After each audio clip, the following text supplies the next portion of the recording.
Hey there, my name is Pravus, and welcome back to more Oxygen Not Included with the Super Duper Grouper. I'll concede in the last video, I don't think that we accomplished any really major goal. What we did instead was continue building out the base, secure a lot of our needs, get some technology up and running, and dig out some large water or polluted water reservoirs that we'll be able to use for the future.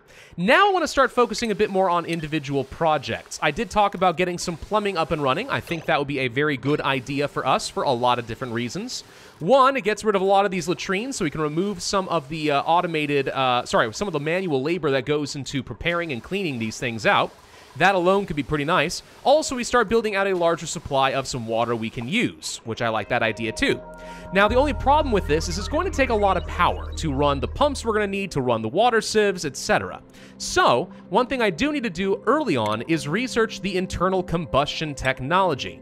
This is going to give me a coal generator, which is not the best way of generating power in the game, but it is at least automated. We just toss some coal into the generator, and it gives us carbon dioxide and a lot of power.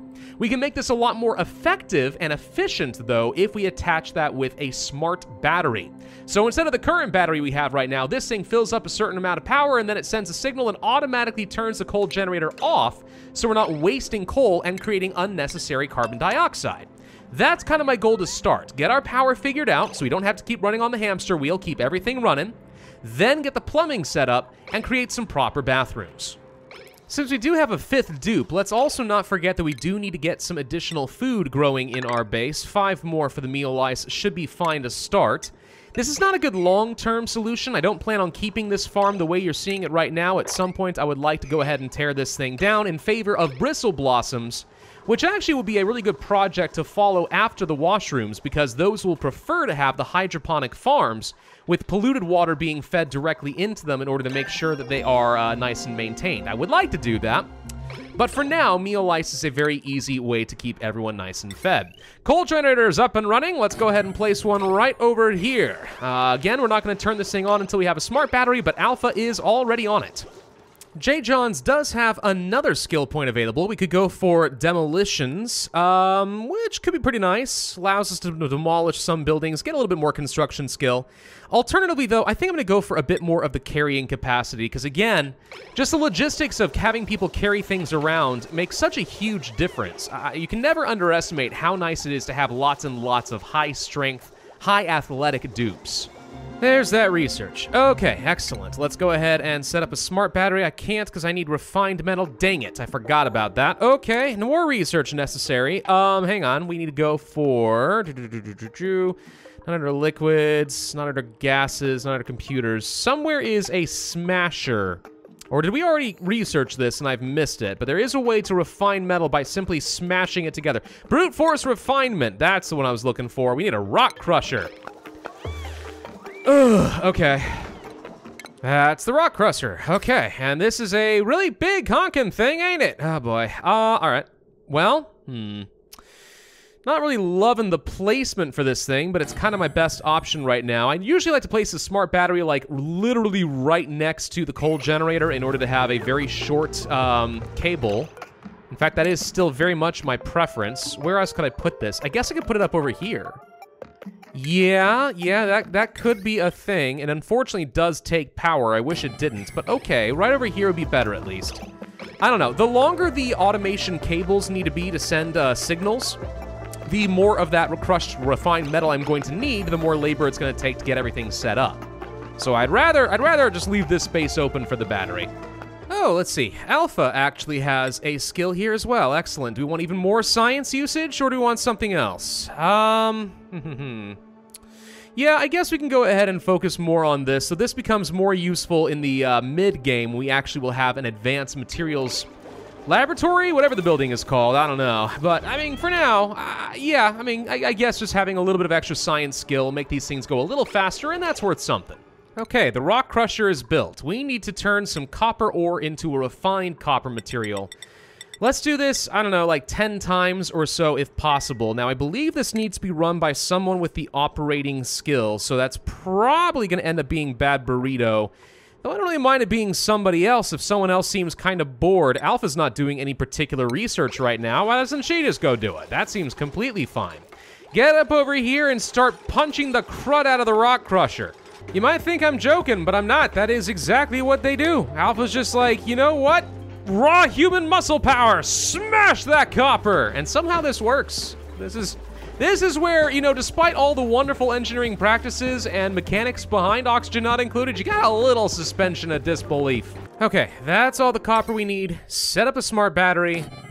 Ba-boom. Okay, we'll have that set up right over here. And then under automation, I'm gonna need some more automation wires, but guess what? You need a little bit more of that refined metal. Get back to it, Alpha! Punch away! And there we go. Okay. We now have a smart battery hooked up. If we take a look at automation right over here, you can see that I hooked these twos up. So what's happening right now is the smart battery is saying, I have less than 100% power. I want to send a green signal and turn on the coal generator, which is actually fine. What I probably want to do is say whenever this thing gets below like 10%, or yeah, go ahead and turn on, and once it gets to 95%, go ahead and turn off. And you might think, well, why not just go to 100? It's because I don't know if the animation will complete itself, even if it's at 100, and am I therefore technically wasting a few watts of power? Possibly. So 95 is a nice, simple way to do that. I probably want to go ahead and remove this battery. Now, this sucks in the sense that it does have some battery power stored. So you might think I don't want to do this, except don't forget that these batteries do kind of lose charge over time. So simply by having this here, we're technically losing some power, which keeps our coal generator running more often than it should be. So just go ahead and get rid of this sucker. We don't need it anymore. The smart battery should keep us going for the next, like 50 somewhat cycles. In the meantime, Shadow now gets to be a super hard digger, and Bisel gets to have improved carrying level 2, which means we are now just a little bit stronger, and you get a new hat to boot. Look how happy he is. Look how happy Shadow is. Wonderful. I love the animations of this game, honestly. They're so charming. It's so cute. Okay, so now that we have this all running, finally, it's probably time to go ahead and start setting up some of these washrooms, am I right? I think probably yes. All right, so let's go to our plumbing and let's think this through for a minute. So first off, we know that we're gonna want things like liquid pumps. It's gonna be very important that we have these in a couple of different locations so that we are able to quickly transport liquids from one place to another using our pipe system. So that's gonna be very helpful for me, so we'll do that. Then we need to get ourselves some piping. Now, I do not have access yet to the insulated pipes, and this is something I would very much like to have on hand, because insulated pipes are a good way of ensuring that you aren't accidentally transferring temperature from one area to another that maybe you didn't expect. I mean, think about it for a second. You know, you take a little pee, right? And the liquids that's been inside your body, that stuff's a bit warm, right? Yeah, it's like 90-something degrees Fahrenheit, maybe a little bit less than that probably by the time it gets down to the toilet, right? So do you want that warm water sitting over here and then pumping it through the base and accidentally losing heat like a radiator throughout the entirety of your base? I don't think you do. So that's where having some of the insulated pipes can be nice. It lets me control the temperature just a little bit better. Research complete. Fantastic. Now we can start laying out the piping. All right, so the way that this is going to work, obviously, is we're gonna have clean water that gets fed into our lavatory system. So we're gonna have some piping that ultimately comes into that, and then out of that we have polluted water. And this polluted water needs to make its way back to the sieve, but the sieve needs to be outputting water that gets back into the lavatories and into the wash basins. So let's think that through for a second. If we do something kind of like, let's say this, right? We have a pipe that comes all the way down here. Then whatever I'm gonna have come out of this sieve is gonna go directly back into the basins. And that's ultimately what I'm gonna want all the way over to like here or something like that. Now, as far as how these pipes are gonna get over this to get over back to the sieve, we can simply apply a quick little liquid bridge so that they input through here, output through here, then have insulated pipes that take it all the way back like this. And boom, that's all it would take for us to have a loop of water. We just need to have a little bit of water to prime the system and some power to keep it going, and then boom, all done. It's that simple. And off they go, hard at work, setting up all these wonderful plumbing systems. All in all, this is a pretty simple system I'm working with right now. There's really nothing revolutionary about this. A million other YouTubers have done it, but it's so darn effective. And I feel like it's something that every single player of this game really needs to master at some point. I say master as if it's difficult, but you get the idea. Everyone needs to set up a bathroom. It's what brings us all together. I do find it very aesthetically pleasing watching some of the gases kind of settle amongst each other. I mean, it's usually obviously not this like visually obvious or tumultuous in like real life watching gases interact like this, but The idea of just like heavier gases having to settle and everything just kind of moving around and rippling in place, it just is satisfying. I like the look of it. It's one of the cool things about this game. Okay, this is going to be the moment of truth. Now remember, I'm not really looking to send a lot of my water up over here. At some point, this ought to be a self-contained system where I'm kind of creating more water than I'm using up. So I only want this to be temporary to prime the pump, and then we go from there. Let's set up our power. Go ahead and connect these cables. So there's technically power, and off you go. We are now pumping some of the water. Now, of course, we do have to be kind of careful that I might be not overloading the circuit here, but I think we're okay. Let's go ahead and lead a bit of water in here, just a fair bit to kind of get things going. And then I'm going to go ahead and do a liquid pipe deconstruction task, I think right here, which should still leave enough time for enough liquid to get into the system that I'm not feeling too worried about it. I think. Well, maybe. Hang on. What happened here? It actually stopped for some reason. It didn't go any further than this. Why not? For some reason, the water completely stopped up. It should have continued on over here, and for some reason, it did not. Okay. Well, I'm a little concerned about that, but let's not freak out quite yet. Let's go ahead and deconstruct some of these things, because we shouldn't need any of that. This needs to be a high priority to constantly deliver some sand over here so we can have a filtration mechanism, but I'm going to get rid of this so that people have to use one of these sinks, kind of get it going. There goes some of the polluted water now heading off in that direction. That's what I expected, but the water here is still stuck. Why, though? Why would it still be stuck? Let's rebuild the insulated pipe and try to force the water through a bit more. It's letting through a trickle, it's just not letting it continue. Maybe it's because this water wants to come down this direction and this water wants to come up this direction, so it's confused. You think that might be it? That actually might be it. Hang on, maybe it just sees that there's conflicting directions for the water to go, and that's enough to freak it out. So let me instead go ahead and deconstruct just one of these pipes real quick. Out over here, see if you can rework that, force the water up in this direction, then we'll try to turn this around. That was exactly it. Okay, so now the water is going into the toilets properly. Fantastic. I did unfortunately have a bunch of dupes with extremely sore, full bladders, so I had to quickly run them up over here so that if the polluted water is going to go anywhere, it goes into the correct tank. So, that's a little, awful to have to do to somebody, but it worked. And at least none of that polluted water is getting down over here. Now, the polluted oxygen, well, that's going to get annoying, but we'll deal with it. An important thing is the toilets are back in order, so y'all got nothing to worry about. Everything's fine now. But with that taken care of, now I want to cut this connection down over here so we can get this thing set back up, and now the water actually is going to travel in one direction where I want it to go, I think. Pretty sure. Yep, there we go. Yep, there we go. Water is leaving the sieve, and down it goes to go right back into the lavatories. All right, couple of little misstarts there. It wasn't perfect, but we've got ourselves a bathroom set up. Yeah, here I was talking about having to master some basics of the game, and here I go messing it up and making all 5 people pee up in the top. If you have to go, at least send it to the right reservoir. I don't know. Either way, we got that set up, though. So this is all looking great. What I may end up doing at some point in the near future is I might try to turn this into my larger farming area once I'm ready to abandon the meal lice. And this will be a great place to easily pump up some of this polluted water and then just send it to a whole bunch of hydroponic farms. Technically speaking, we could even try to set this up, like, right now. I'm not sure that's what I want to do, but I could. What are some other fun little things I could be doing right now, aside from clearing out this whole sweeping bucket and making this stupid exploit continue to work? Gosh, this is silly. There's so much stuff stacked up here. It's insane.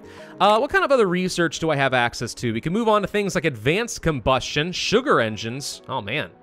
I have no idea how any of that works. Never messed with any of that before. Advanced power regulation will be important at some point. Could start working toward things like some ranching if I want to get some animals together. Smart storage. You know, the auto sweepers are quite nice. Refined renovations, fire pole. That sounds like the sort of thing that I'm looking for. I want people to be able to move around a lot faster. I like that idea. Anything else jump out at me? Probably air systems after that, just so we have options with the electrolyzer. I'm not a huge fan of turning water into oxygen if I can avoid it, but algae is not going to last forever. And, you know, if we can get a pretty consistent source of water, especially out of this cool steam vent, it's going to end up being the better way to go. We could start planning out a larger reservoir down over this direction. There's so much water that still needs to flow into one nice little area over here. I do think I want to do that. Let me double check something with germs, by the way. So germs, yeah, they're all kind of getting where you'd expect them to over here. The polluted oxygen is still sort of making its way around. Something I don't remember, and I really need to double check this. Do we have any germs inside the insulated pipe once this stuff gets cleaned out? That's really important for me to know, because it would determine whether or not I can safely bring this liquid back into the main basin if we ever find ourselves with an excess. I don't know how to check that. I'm gonna have to do a little bit of research, or you guys can let me know in the comment section down below. Somebody's smarter than me. I'm sure you will tell me. Hey, we have a skill point available at J. Johns. Hello. Improved carrying, make that even better? We could do that. Or we could go for even better construction speed. Yeah, that's all okay. There's also in tinkering or just straight out more strength. At some point, we are going to want someone with the plumbing skill. That's very important, because this would allow us to empty pipes in the event that we want to remove some pipes and we don't want to make a mess everywhere. So I'm thinking for you, we'll go ahead and give you demolition, but maybe for Beisel, after you're done with some carrying, we go ahead and start working on some plumbing. You get strength either way, so it's probably good for him. There are a couple other little upgrades I could make in the base. For example, there are motion sensors, right? And with motion sensors, what we can do is hook that up to the light that I built over here that I have not been using up to this point. And if a dupe happens to be working in this area, it turns on the light, which actually increases some of their work speed. So that's a good idea. Could do the same sort of thing over here in the mess table. People are happier if they are eating in a place where there is plenty of light. The reason I haven't been using the lights up to this point is because I don't really see a lot of point in wasting some watts on an item that is being used only sporadically, right? And I don't like the small amount of heat that is generated by some of these lights. But if they're only on when they're actually being used, well, then that ain't so bad, now is it? Case in point, we now have some dupes hanging out over here by the grill. The motion detector turns the light on, and now Bad Burrito is able to work in slightly better conditions. Lit workspace, 15% extra speed. There you go. Now, of course, he's got food poisoning. I'm not sure he should even be around a grill right now, but that's beside the point. This makes things a little bit better. I like it. We finished researching the refined renovations, which means I now have access to the coveted fire pole. That's great. Could go for some decontamination. That wouldn't be a bad idea either, actually, now that I think about it. Decontamination would allow us to get up a deodorizer, which means we can get rid of some of the polluted oxygen that is floating around and causing some small issues. So I think that could be good.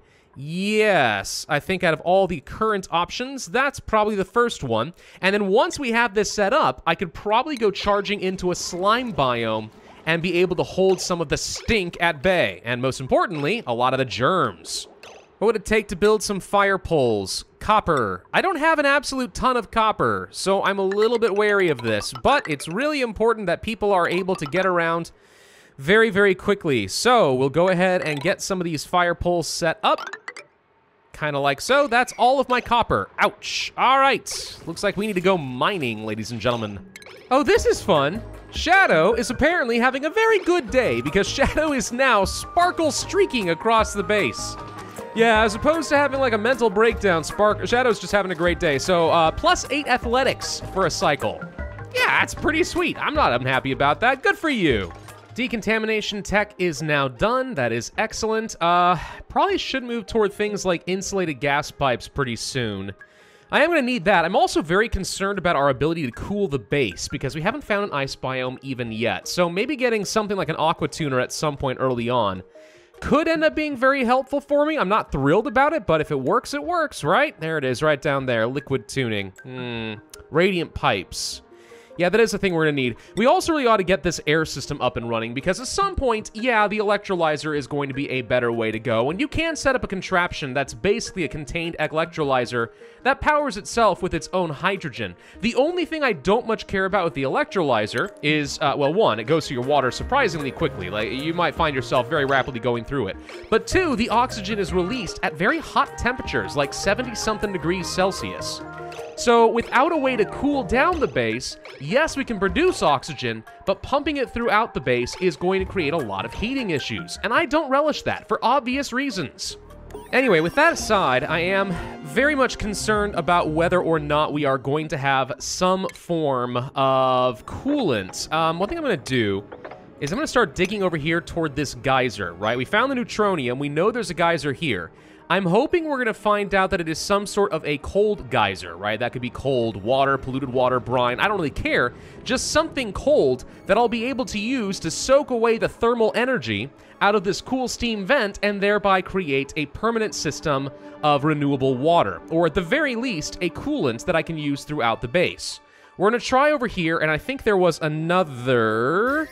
Yeah, there we go. There's another set of neutronium over here, so this could also be a cool geyser. We want to check out both of these. Of course, Shadow is our only dupe that is able to dig in very hard rock, but, you know, Shadow's pretty darn good at this. And the reason I'm digging right here is I should be able to tell what kind of geyser, or at least what class it is, just from this. I mean, it could be a volcano, but I'm hoping not. Okay, well, it's not a volcano. I'd be able to see the corner of it, and it's also not a cold geyser, or I'd be able to see the corner of it, I think. That means it's some sort of a hot geyser. Could be steam, could be natural gas. Yeah, speaking of natural gas, there's actually a geyser right here, so that's what it looks like. You can see here, this tile is otherwise invisible, so that's why I'm thinking that's a hot geyser. I do not want to excavate this any further, because if I do, something hot is about to get into the base. Terrible idea. So we're gonna have to dig our way all the way over here now.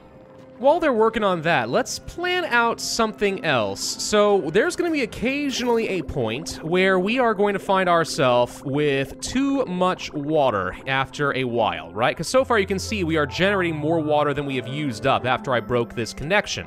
That's going to continue until the point where, well, there's nowhere else for water to go, which means the polluted water is going to go into the sieve and it's going to be full, and then the polluted water is going to start backing up. And when that happens, we actually are going to have a disaster where people can't use the toilets or the washrooms. We don't want that.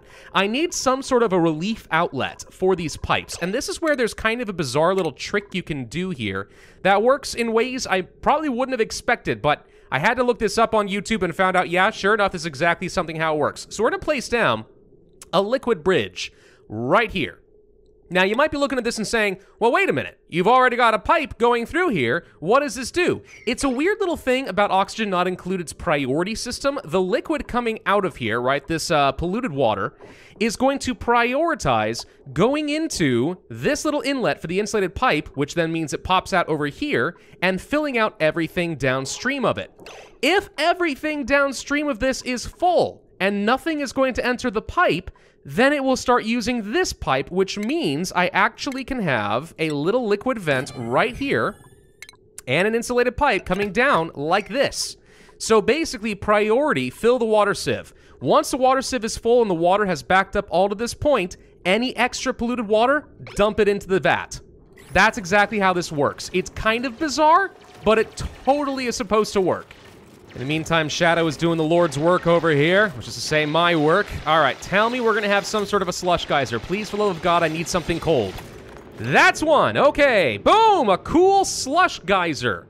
All right, it's overpressured because it's full of rock right now, but will emit polluted water, about 4 kilograms per second. Wow. That seems decent enough. I wonder what kind of temperature it's going to release at. Does it say? Minus 10 degrees Celsius. Yes. Okay. Well, guys, I think this means we have officially found a cold source, and actually it's really conveniently located next to the cool steam vent. If I wanted to, I could create a sort of liquid interchange between these, right, where the liquids don't actually, like, interact with each other, but through the use of things like the radiant pipes with the liquid tuning, which we can go ahead and start researching here, what I'll be able to do is pump cold water up over here. It picks up a lot of the heat through the radiant pipes, warming up this water so it's more usable in the vat, but also cooling down the steam so I can actually use this water and pump it down into the vat. This is going to be a perfect little permanent system. Oh, I love this idea. Okay, so that is absolutely something we're going to do. It's not something I need to do right now. We've got plenty of water to go around. But simply knowing this exists makes me feel a lot better, because I was a little concerned that maybe, just maybe, I was gonna have a really bad seed and have to either figure out the aqua tuning systems really early or just restart. There we go, go ahead and flush. Let's take a quick look-see and watch that polluted water. And if all goes according to plan, it's just gonna pop into this and it's gonna bypass the vent entirely. And boom, there we go. Well, it just went backwards. Wait, what the heck? Wait, why are you going backwards? Okay, that's interesting. I didn't know it could actually do that because I thought, no, that actually makes some sense now that I think about it. It's gonna split the water 50-50. Oh, crud, this isn't working exactly the way that I thought it would. Okay, wait, there's a way to fix this. There's a way to fix this. Fortunately, I installed a mod. It's called the, pliers, I think? It's supposed to disconnect stuff. So what I can do is disconnect this. There we go. Okay, so now this exporting water only has one way to go, and it will go through here. If there's basically a junction, right, if I go over here and I place down a pipe that goes like this, it's gonna split the water flow 50-50, right? It just naturally is gonna split things around. That's what was happening over here. It saw an opening here and here, so it split. Now we've made it so there's only one way to go, and therefore, yes, all right, not backtracking anymore. The water's going where I thought it was going to. Okay, sorry, it's the first time I've used that little liquid bridge trick, but it does seem to be working just fine and dandy. Anyway, I'm gonna end this video here. Thank you all for watching, hope you enjoyed. If so, I would ask you to hit that like button, leave a comment, subscribe, hit the notify bell, and I will see you guys next time.